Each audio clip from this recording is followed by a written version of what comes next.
Now, if you're like me and live in Canada, after a while, living under and being ruled by government officials that are useless, opportunistic, and kind of really evil at times, you begin to believe that's just the way things are everywhere else. But believe it or not, that's not so. I know what you're thinking. Come on, Cam. All politicians are the same. Lying, corrupt douchebags like King Justin. Oh, well, okay, well, it's true about King Justin. In Texas, they're cut from a different cloth.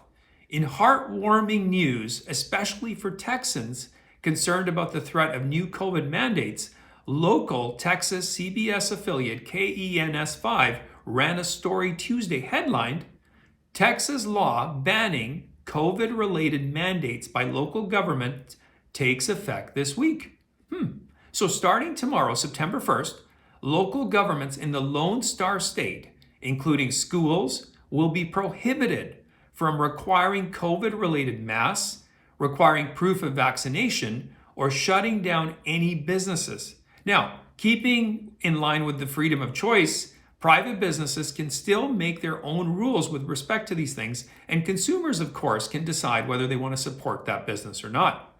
The COVIDians have been really busy whining about rising COVID rates in Bexar County, Texas. However, the last line of KENS5 story said it all.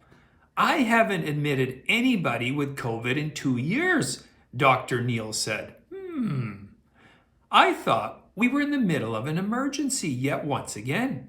I guess just like COVID knows to keep away from you when you're sitting down to eat rather than when you're standing up, I guess it also knows not to cross the Texas border.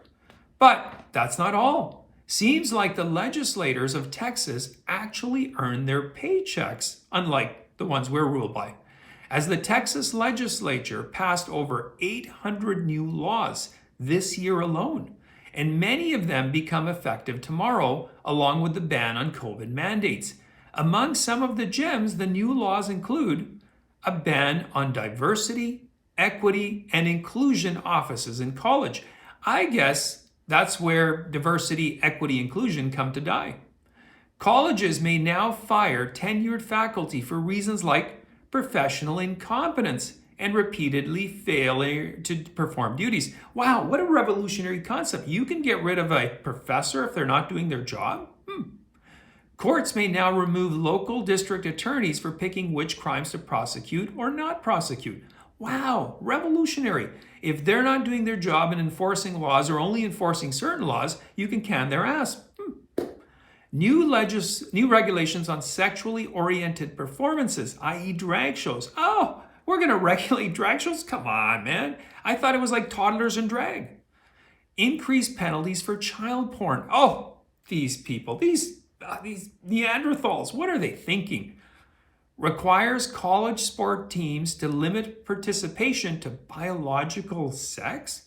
You mean if you're on a men's team and you can only have men on it, and if you're in a women's team, you can only have women on it? Oh, how backwards. Proof once again that not all politicians are as useless as tits on a bull, like, well, for example here. Anyway, I do appreciate you watching. Please post any comments, share your thoughts. As always, you can also follow me on my Rumble, my locals, and if you haven't yet subscribed to my Twitter X, you can. You'll find me at Camera612, and I will see you next time.